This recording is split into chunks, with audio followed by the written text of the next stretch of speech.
Muito bem, muito bem, muito bem. Começa mais uma live da Agência Sindical. Para os que eventualmente queiram saber por que eu estou com esse aparelho de telefone e se tira, porque a Gisele Lima, que trabalha aqui com a gente, ela está remota, ela que conduz a aeronave, pilota a aeronave. Bem, nós todos os dias aqui na Agência Sindical tratamos às 16 horas de assuntos ligados ao mundo do trabalho. Ou entrevistamos sindicalistas, consultores sindicais, advogados e economistas. E outras pessoas também que têm ligação com o mundo do trabalho. Hoje nós vamos falar com um professor, que é economista, professor de economia, professor doutor, de títulos comprovadamente efetivos. Nós tivemos um episódio lamentável recentemente aí, que é o Antônio Corrêa de Lacerda. Ele é doutor em economia pela Unicamp, professor e doutor e diretor da Faculdade de Economia da PUC de São Paulo, presidiu o Conselho Regional de Economia, autor de muitos livros, Quem conhece um pouco de economia e gosta do assunto de economia, já leu certamente algum livro do professor Corrêa de Lacerda, também é comentarista de TV e tem ativismo na mídia, escreve artigos, etc. Professor, é uma honra para a Agência Sindical ter o senhor aqui na nossa live. Tudo bem contigo? Olha, tudo bem, uma satisfação estar aqui nessa live com vocês e num momento tão importante, da economia brasileira, da nação. Então é muito importante a gente aprofundar o debate das alternativas que se apresentam para o Brasil em mais uma crise. Perfeito. Professor, nós estamos numa situação inusitada porque você vem com uma crise política que se arrasta desde a eleição de 2014, depois teve todo o processo de impeachment da Dilma que agravou a crise política, a eleição da extrema-direita no Brasil e a instalação de um ambiente de absoluta intolerância no país, agravamento da crise econômica, recessão prolongada, como o desemprego, precarização e informalidade, ataque a direitos dos trabalhadores e agora a pandemia. Bem, mas nós temos que conduzir a nossa vida e tocar a economia que corre paralelamente à nossa vida, embora, evidentemente, a vida tenha sempre primazia. A gente olha para o governo federal e vê um governo ausente, omisso, sem capacidade de injetar energia no sistema, Como o senhor entende que deveria ser conduzida a economia brasileira durante a pandemia? Bem, João Franzi, a questão é a seguinte, quer dizer, na verdade, nós estamos no meio da maior crise econômica da história mundial, Então, é uma crise que, ao contrário da crise de 2008, por exemplo, que é a mais recente, não foi gerada no mercado financeiro ou na produção. Ela vem o efeito de uma pandemia, Uma pandemia que se espalhou mundo afora e cujas consequências foi o agravamento da crise econômica. Não há solução à vista para essa crise, porque ela depende fundamentalmente do que vai acontecer com a pandemia. Certo. E, como todos sabem, para a pandemia não tem ainda uma solução definitiva, uma vacina, uma medicação que resolva o problema. Isso Certo. significa que o isolamento, o distanciamento tem sido a arma da maioria dos países para fazê-lo, e com grandes riscos, porque você pode ter uma recaída no processo da pandemia. Sim. E no Brasil, como você lembrava, a gente já vive uma crise política muito séria e que se agravou com a pandemia. Por quê? Porque o governo federal se mostrou absolutamente incapaz de conduzir o seu processo, a começar o próprio presidente com seus ministros. Sequer ministro da Saúde efetivo nós temos, já há mais de 45 dias. Então, há uma crise entre o governo federal e os entes subnacionais, quer dizer, os governadores e prefeitos, e há também uma crise entre os poderes, entre o executivo, o judiciário e o legislativo. Então, tudo isso retroalimenta essa crise econômica e a crise sanitária, porque há uma desinformação muito grande, não há uma uniformização de conduta, provocado principalmente pelo próprio presidente da República, e tudo isso cobra o seu preço. Segundo a FMI, o Brasil vai ter uma queda esse ano, na sua economia, de 9,1%. E como você também anotava, isso é para os trabalhadores uma grande perda, né? Porque você perde salário, perde emprego, as empresas também, muitas empresas não sobrevivem, principalmente as pequenas e médias, né? Então, a situação é gravíssima e pelo menos metade dessa crise advém de problemas domésticos de falta de governança, né?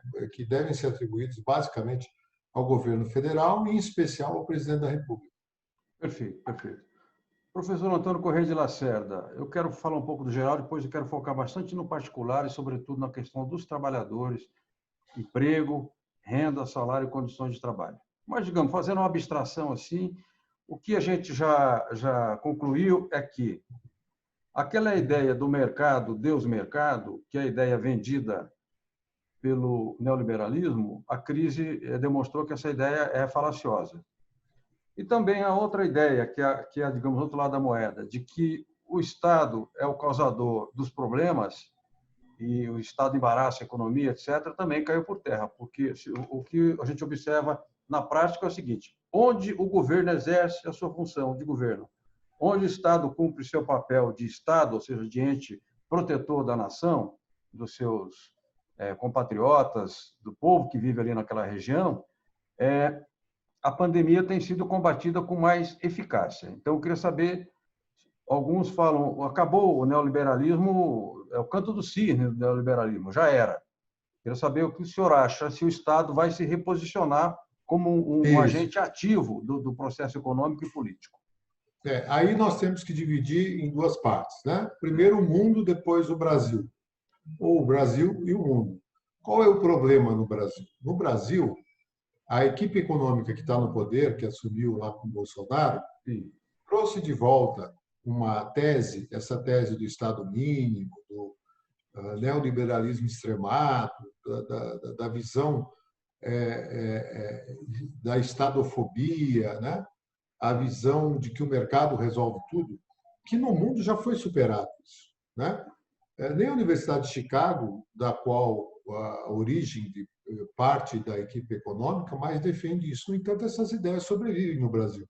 Sobrevivem por quê? Porque atendem a determinados interesses dos rentistas, do setor financeiro, né? Tem muita gente que apoia isso, parte do empresariado, né? E com grande repercussão na mídia. Tanto é que você vê que não há contraponto na mídia. A mídia, a grande mídia, principalmente, ela critica muito o governo Bolsonaro, Sim. mas não dá um pio sobre política econômica, né? Sobre os Porque quando eles fundamentos. falam é para apoiar o que está sendo feito. Perfeito. Perfeito. Não é? Professora, Então, isso é péssimo. Por quê? Porque é um debate interditado, o Brasil na contramão da tendência global e, especialmente diante de uma crise, não há outra alternativa senão uma ação firme do Estado, né? O Estado, ao contrário das pessoas e das empresas, ele detém um monopólio da emissão monetária, da emissão de dívida, e ele tem que fazer valer essa sua posição, especialmente no momento de crise. agora, professor, outras crises pegaram o movimento sindical mais organizado, mais articulado. A crise do subprime, por exemplo, não havia ainda, nós não tínhamos sofrido a reforma trabalhista 13467 do Michel Temer. O movimento sindical tinha recursos ainda para reagir. Eu lembro que a gente fazia atos, manifestações, rodavam os materiais, jornais para as fábricas, para os locais de trabalho. Agora, o sindicalismo ele está enfraquecido do ponto de vista econômico, porque perdeu receita, né? Verdade. E os trabalhadores precisam ser defendidos, porque as principais vítimas da crise são os pobres / trabalhadores. O sindicalismo fez um esforço para que houvesse um auxílio emergencial aos pobres, aos subempregados, aos desempregados, aos MEIs, aos marreteiros, o povo todo, gente sem renda. O Bolsonaro ofereceu 200, aí o movimento sindical foi ao Congresso, o Congresso sinalizou um aumento, ele aumentou para 300 e nós conseguimos chegar em 600. Houve 3 parcelas e agora, por pressão, conseguimos mais 2 parcelas. E eu queria saber do economista Antônio Corrêa de Lacerda em que esses R$600 ajudam o povo brasileiro, porque eu tenho cá para mim que mata a fome de milhões. E, ao matar a fome de milhões, tem uma relevância social extraordinária, inclusive para nutrir as pessoas para que elas estejam com mais resistência perante o vírus. Eu queria saber como é que o senhor avalia o impacto desses R$ 600 na economia, na vida do povo. Isso. Além desse impacto social que é imenso, há um impacto econômico espetacular também, porque o que as pessoas fazem com esses R$ 600? Elas vão comprar no comércio perto de casa, vão comprar serviços, pagar suas contas, e isso movimenta a economia, ajuda a movimentar a economia. Então, R$ 600 está muito longe do ideal. O ideal seria muito mais do que isso, né? Mas eu diria que R$ 600, pelo menos, permite que as pessoas mantenham o básico, né? E isso é absolutamente fundamental, porque, como você bem lembrou, quer dizer, na verdade, a história que é contada pela equipe econômica de que o Brasil ia bombar em 2020, né? A economia brasileira ia bombar em 2020, não fosse a pandemia, não encontra respaldo nos dados. Quer dizer, na verdade, a economia brasileira veio de uma profunda crise em 2015, 2016. A partir daí, vinha crescendo 1% ao ano só. Então, o que acontece? O crescimento per capita, né, descontado o crescimento populacional, é próximo de zero, é estatisticamente positivo, 0,2%, 0,3%. Então, o Brasil já pagava um preço alto para isso, né? No primeiro trimestre desse ano, nós tínhamos 26 milhões de pessoas ou desocupados, que é o desemprego, ou desalentado, aquele que desistiu de procurar emprego porque não via possibilidade, ou subocupado, aquele que trabalha menos do que precisa, né? Então, a pandemia veio e escancarou alguns problemas estruturais do Brasil, né? A falta de saneamento, a falta de habitação adequada, acesso à água tratada, né? Então, tudo isso fez com que o problema no Brasil se tornasse mais grave. Tanto é que o Brasil está entre os principais países do mundo afetados pela pandemia. Certo. Então, a ação do Estado se mostra imprescindível do ponto de vista sanitário, né, de prover recursos para que o setor de saúde possa responder condignamente à crise e socorrer os desassistidos. Quem são esses desassistidos? Os desempregados, aqueles moradores em situação de rua ou em habitação precária, né? Que precisam ali de um apoio, especialmente para fazer frente a esse quadro da pandemia. Então, os R$ 600, o auxílio emergencial, é algo fundamental, precisa ser mantido e, principalmente, precisa chegar às pessoas, né? Tem cerca de 10 milhões de pessoas que sequer ainda conseguiram acesso à primeira parcela. Sim. Né? Então, é tudo muito lento, né? Tudo com má vontade, porque, evidentemente, nós estamos falando da população mais pobre. Agora, professor, o movimento sindical reivindica pagamento até dezembro. E áreas do governo alegam que esse pagamento iria levar à exaustão financeira do Estado, quebraria o Estado, etc. Dá para pagar 600 até dezembro sem, digamos, gerar uma quebradeira no Estado? O Brasil tem recurso, tem capacidade para fazer esse pagamento? Pois é, se eu for olhar o orçamento, não, o orçamento público não comporta, tá, esse tipo de gasto porque não estava previsto. No entanto, situações extraordinárias merecem e exigem soluções extraordinárias. Então, o Estado tem que fazer valer o seu poder de monopólio de emissão monetária, de emissão de dívida, e atender o principal, sob pena do seguinte: se ele não fizer isso, o que acontece? A crise se aprofunda ainda mais. Não só pelo aspecto político, social, mas também econômico. Porque as pessoas sem renda não vão comprar, vai aprofundar o desemprego e a quebra das empresas. Então, até economicamente, não apenas socialmente, é necessário que, durante a crise, você tenha medidas de apoio, inclusive no auxílio emergencial, para amenizar o efeito da crise. E não fazer isso é aprofundar, sim, a crise. Uma outra preocupação que é da sociedade, mas é muito presente no sindicalismo, a situação das micro e pequenas empresas, porque elas são as grandes empregadoras no Brasil, né? E o governo já anunciou seguidas vezes a liberação de dinheiro, de crédito. Mas quando você conversa com pessoas que atuam no mercado, elas dizem que o dinheiro não está chegando. Eu entrevistei aqui o Pedro Afonso Gomes, presidente do Sindicato dos Economistas, seu colega. Isso. Ele disse, o dinheiro não está chegando, que os bancos estão exigindo contrapartidas que aqueles que vão buscar dinheiro não têm condições de oferecer. Então, eu queria saber se os bancos estão retendo esse dinheiro e se há mecanismos legais para fazer as instituições bancárias girar esses recursos. E de que modo o Estado pode agilizar também o fluxo do crédito? Porque o que vai acontecer? Num primeiro momento, a empresa fecha, gasta suas economias da família. Um colega nosso aqui vendeu um sobrado na Vila Maria, pagou dívidas dos funcionários, etc. Retornou. Se ele demitir, ele não vai ter mais dinheiro para pagar. Então, além de perder o emprego, os trabalhadores não receberão as verbas rescisórias. Isso. Então, como fazer para abastecer as microempresas? Com relação ao crédito, o mercado financeiro brasileiro padece de um pecado original. Né? Que pecado original é esse? Ao contrário dos bancos na maior parte dos países, no Brasil, o sistema financeiro divide a cobrança de tarifas dos correntistas, que somos nós, da prestação de serviços, né? Venda de seguro, venda de plano de capitalização, venda de plano de previdência, etc., e financiando o Estado, né? Via dívida pública, e é muito bem remunerado por isso. Então, ele não se interessa em correr o risco de emprestar para as pessoas, especialmente as pequenas e médias empresas. Certo. Então, o que acontece? Se não houver a ação do Banco Central como regulador desse processo, o dinheiro não chega na ponta. Né? Então, o Banco Central precisa exercer seu papel regulador. Né? Ele não pode ficar só na função de espectador. Né? Não basta ele só definir a taxa básica de juros. Ele precisa interferir no mercado de forma que esse dinheiro chegue ao tomador final, usar os bancos públicos para isso, usar todos os canais possíveis e, sobretudo, punir aquele agente financeiro que não está cumprindo o seu papel. Né?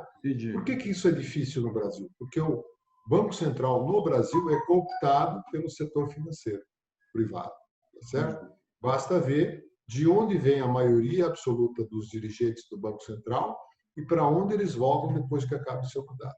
Então, agora, o Banco... uma relação aí, né, de interferência muito grande entre esses setores. O Banco Central dispõe de instrumentos... E é preciso que haja uma ação mais forte. Certo. O Banco Central dispõe de instrumentos de base legal para chegando nos bancos ou tem que ser uma coisa negociada? Ou ele tem um poder como ente do Estado de chegar e dizer, não, tem que... Porque o que o governo fez, se não me engano? Aumentou para os bancos aquele depósito compulsório, eles podem ficar com mais dinheiro, 7%, que dá cerca de 1 trilhão e 200 bilhões de reais. Esse dinheiro está lá. Bem, então, como é que o Banco Central faz? É uma circular, é um decreto, é uma portaria, chama a Polícia Federal? Como é que faz para que esse dinheiro chegue na sociedade, sobretudo nas pequenas e médias empresas? Olha, o Banco Central tem o poder regulador. Ele, inclusive, tem o poder, até se ele quiser, de caçar a carta patente do banco, né? Do banco comercial, do banco privado. Então, ele tem... E sem lembrar o seguinte, que é um oligopólio, né? São 5 bancos que controlam 80% dos negócios, do crédito. Né? Então, basta fazer, se for pensando aqui no Banco Central, bastaria juntar mais 3 pessoas aqui, que a gente teria 80% do mercado de crédito na mão. Quer dizer, uma live dessa entre os dirigentes dos 5 principais bancos resolveria a questão. Né? Se não for por negociação, aí ele tem que fazer o papel regulador dele. Mas, eu repito, por que ele não faz isso? A minha hipótese que não faz é porque tem interesses. Né? Tem interesses outros, que não aqueles que são republicanos e do Estado, né, da nação, Entendi. E que acaba sendo fortemente influenciado por esses bancos. Então, o dirigente está lá no Banco Central, mas já está de olho na carreira dele futura, que é voltar para o sistema financeiro privado e ser muito bem remunerado. Né? Então, os instrumentos existem, mas eles não são aplicados por outros fatores. Né? Eu creio que toda a discussão se resume a uma equação relativamente simples. Ou há governo ou não há governo. Né? Isso. O Perón, que é tão criticado aqui pela essa elite usurária que nós temos no país, ele dizia assim, governar é gerar trabalho. Eu acho que é a menor síntese que eu já conheci até hoje sobre o que é o ato de governar. Não é construir estradas, como dizia o outro lá, né? Mas o governo ele só tem sentido quando ele se exerce, né? Quando, por exemplo, então os bancos precisam liberar recursos, crédito, não estão liberando, então o governo teria que se exercer. Por exemplo, o atendimento à saúde. O Sistema Único de Saúde brasileiro é extraordinariamente eficaz, é milagrosamente presente em todo o território nacional. Nós temos uma Agência Nacional de Reguladora da Saúde. Os planos de saúde não deram um centavo de contribuição até agora para o combate à Covid. Isso também eu quero crer que é ausência de governo. Sim, sim. Tudo que você transforma num negócio, né, privado, sem regulação do Estado, isso fere o interesse da nação, né?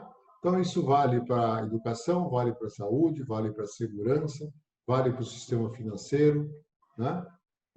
O Estado ausente, ele cria o poder, né? Ele amplia o poder de setores, né? De corporações em benefício próprio, né? E em detrimento da sociedade. Então, o Estado pode eventualmente até abrir mão de executar a operação de algumas atividades, mas ele não pode abrir mão de exercer sua função precípua de, primeiro, regulamentar essas funções, segundo, fiscalizar essas ações, e terceiro, punir, na forma da lei, aqueles que não atenderem ao interesse estabelecido legalmente na Constituição, etc.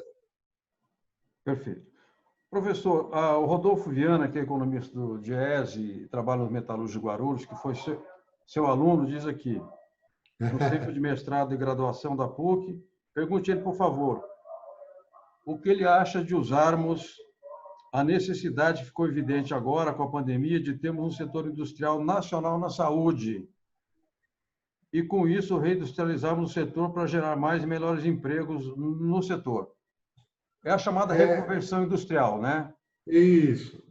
A É reindustrialização, viável? reconversão. Tem É viabilidade? viável tecnicamente. De novo, nós vamos cair no mesmo problema. Tecnicamente é viável. Um abraço aí ao Rodolfo, brilhante ex-aluno, né? Hoje atuando aí no movimento sindical e dando a sua contribuição. Então, a exemplo de outros temas que a gente está passando por aqui, se é um país que tem condição de se reindustrializar, é o Brasil. Porque isso não é para quem quer, é para quem pode. E o Brasil pode. Pode por quê? Tem economia de escala. Tem 210 milhões de habitantes. Né? Tem um passado industrial relevante. Tem o maior parque industrial da América Latina. Vive um processo de desindustrialização. Mas é possível, sim, reverter isso com políticas públicas. Agora, é preciso querer fazer isso. Né? O que o governo fez? Juntou num único ministério 4 antigos ministérios, né? Fazenda, Planejamento, Indústria e Comércio Exterior e Emprego e Trabalho. Então, criou um elefante branco que não se move. Você conversa com quem? Né? Então, o Guedes vai cuidar disso tudo? Óbvio que não está nem na agenda dele. Né? Então, a questão da política industrial, que é fundamental para viabilizar o desenvolvimento, e especialmente diante da pandemia, que ficou clara a nossa vulnerabilidade, porque até então, desindustrialização era tema que entre os sindicalistas, economistas, etc. As pessoas não entendiam muito bem o efeito da desindustrialização, porque nem sempre é visível. Existem vários efeitos: desemprego, vulnerabilidade das contas externas, mas teve mais um que ficou claro na pandemia, que é a insegurança no fornecimento.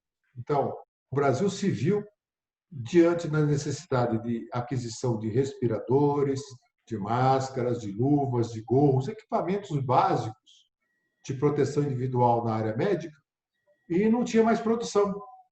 Não é? Aí tinha que recorrer à importação, mas para você importar, alguém precisa vender para você.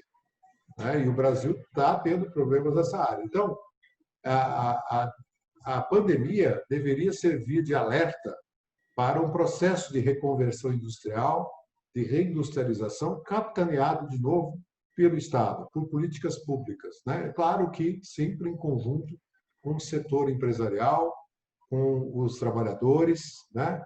os sindicatos, patronais e de trabalhadores, as associações, para viabilizar esse caminho. Ele é possível, agora é preciso querer, né? Entendi. Professor Correia de Lacerda, hoje qualquer brasileiro tem dois medos que são flagrantes. O medo de ser contaminado pelo coronavírus e o medo de perder o emprego. O avanço do coronavírus é indiscutível, nós não temos testagem em massa, nós não temos banco de dados, né, como fez a China, por exemplo, a Coreia do Sul também fez, e o desemprego aumenta e aumenta o subemprego. Se eu vou considerar uma hipótese aqui, uma hipótese que não está em cogitação nesse momento, mas poderá estar no futuro. O senhor Correia de Lacerda é ministro da Economia, tem autonomia, é mais que um posto Ipiranga, é o posto Ipiranga, o Shell, tudo junto. Que medidas o senhor indicaria urgentes para, digamos, conter a expansão do vírus e para evitar a degradação do mercado de trabalho? Bem, é preciso, primeiro, nomear um ministro da Saúde, né? Urgentemente. E o ministro da Saúde da área, que tem a formação médica, que conheça o assunto médico. E, sobretudo, uniformizar as ações em conjunto com os prefeitos, com os governadores, de forma que a gente tenha uma única orientação uniformizada com relação ao combate à pandemia. Com relação à economia, que não diverge da questão da saúde, o que é que gera emprego e renda? É a atividade econômica. Certo. Então, eu tenho que usar todas as medidas possíveis para, primeiro, minimizar o efeito da recessão. Sim. Algumas delas nós já falamos aqui, né? Eu vou repetir, que são, primeiro, acesso a crédito e financiamento. Segundo, renda para as pessoas que não estão podendo exercer sua atividade, seja por desemprego ou por impossibilidade. Terceiro, investimento público naqueles setores onde há grande deficiência e enorme potencialidade de efeito multiplicador.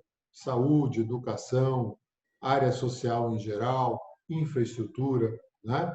E quinto, não menos importante, pactuar, né, a ação entre empresas e trabalhadores no sentido da manutenção do nível de emprego. Quer dizer, são essas ações possíveis para viabilizar, amenizar o efeito da crise e, no segundo momento, reconstruir a saída pós-pandemia, onde entra, inclusive, a agenda da reindustrialização, da reforma bancária, né, de uma profunda reforma tributária, que é fundamental também, né, para ajudar, inclusive, a financiar os gastos do Estado, né, que vão aumentar muito, estão aumentando em função da crise. Então, são essas as medidas que são possíveis e precisam ser tomadas. O discurso de que o mercado vai resolver tudo é um grande engodo, não vai acontecer isso, né? Então, você vai ter que tomar ações para induzir esse processo.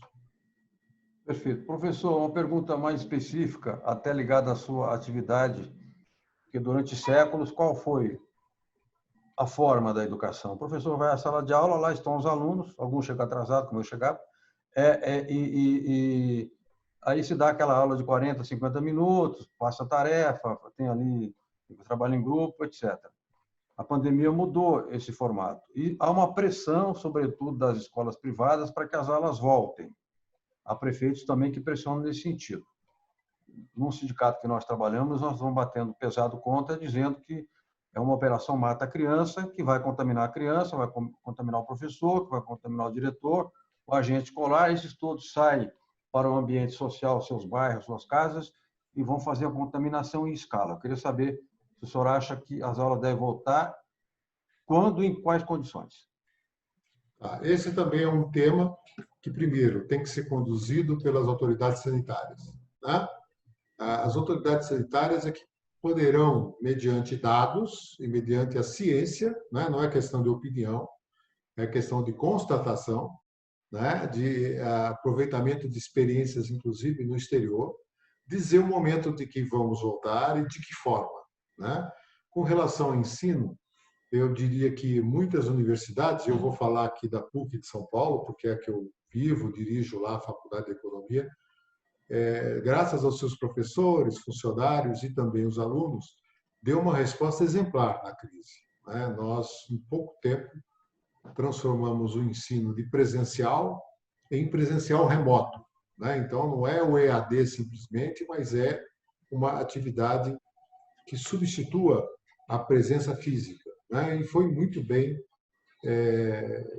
conduzido esse processo. Infelizmente, eu sei que nem em todos os lugares foi assim. Mas, de qualquer forma, essa é uma fase de emergência que nós estamos conduzindo. Haverá certamente uma fase mista, que contemplará uma parte das atividades presenciais, outras remotas, até que nós tenhamos uma solução definitiva para o problema da pandemia e os seus impactos no setor educativo. Professor, uma pergunta que é inevitável, ela é óbvia, mas inevitável.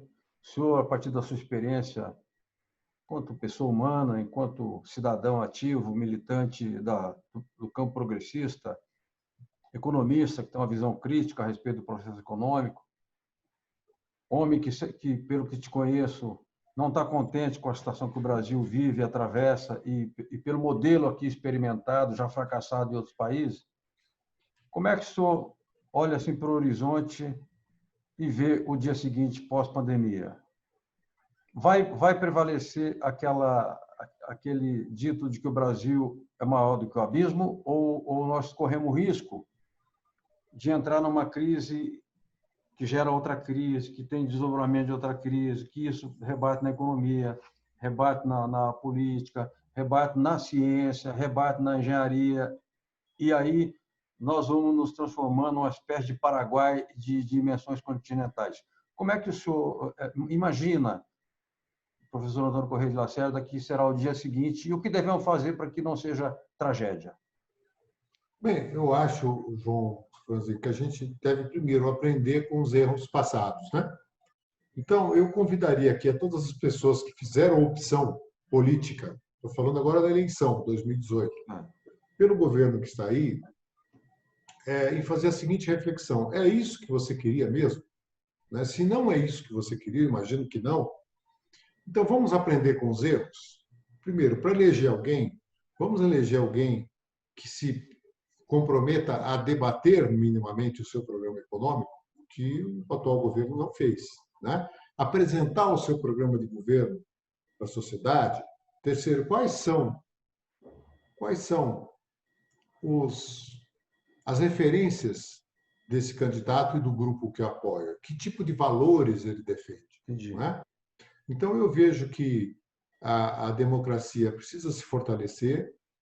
Ela sofre um retrocesso atualmente. O Estado Democrático de Direito claramente está em retrocesso no Brasil.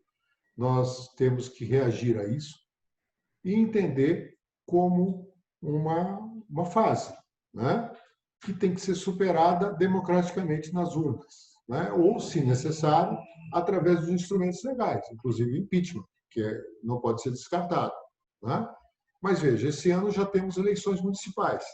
Tudo isso que nós estamos discutindo na economia, nós estamos no âmbito técnico, mas quem implementa as medidas são os governos, é a política, né? E a solução se dá via política. Então, eu sou, por esse motivo, otimista, porque a solução está conosco mesmo, nós cidadãos. Quem é que nós vamos eleger agora, em novembro, para conduzir as prefeituras e as câmaras municipais, e daqui a 2 anos, a presidência da República e os governos estaduais, né, os senadores e os deputados federais. Então, a solução está em nossas próprias mãos, né? E eu espero que a gente aprenda com a experiência passada, recente, né? Porque não podemos mais correr esses riscos. Perfeito. Professor Antônio Correia de Lacerda, eu peço desculpas. Aqui tem umas portas batendo aqui que eu não cuidei da janela lá do outro conjunto, então é a vida real nos atropelando, né? Isso. O Rodolfo fez aqui a pergunta, outras perguntas e comentários que eu não pude fazer porque eu não queria, desculpe as pessoas que mandaram, atropelar o fluxo aqui da conversa, da narrativa, mas digamos, alguém gostou do que disse o professor, gosta, acompanha seus trabalhos, o senhor tem um site, o senhor tem um blog onde o conteúdo, esse posicionamento seu econômico, doutrinário, possa ser acessado? E qual é o caminho? Ou um WhatsApp? Olha, eu estou em todas as redes sociais, LinkedIn, Twitter, Facebook, YouTube, né? E as pessoas podem entrar em contato pelo Twitter, por exemplo, né? Arroba Antônio C. Lacerda, né? Chega até a mensagem, né? E Então, eu responderei na medida arroba do possível. Antônio C. Lacerda, é o Twitter. É o Twitter, Perfeito, perfeito. tá certo.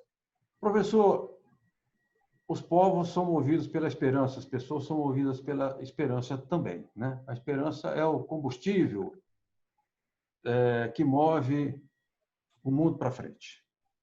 Então, eu queria saber se o senhor deixaria com uma mensagem de esperança a todos nós, homens, mulheres, trabalhadores, trabalhadoras, pequenos, micro e médios empresários, enfim, aos brasileiros que acordam cedo, dormem tarde e têm amor à pátria. Queria uma mensagem sua, por gentileza.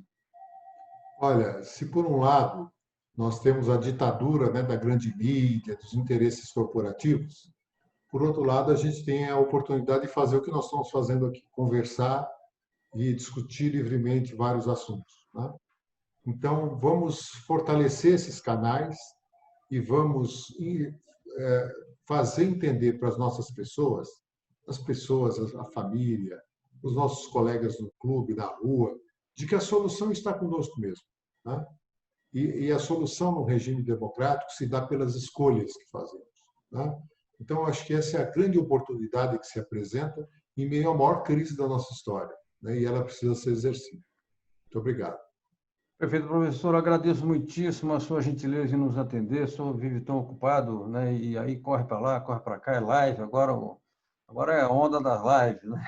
É A verdade. gente não sabe se isso vai ser uma coisa permanente, se vai ser uma coisa mais esporádica, mas neste momento as lives elas são um instrumento com que a gente pode conversar e falar com as pessoas.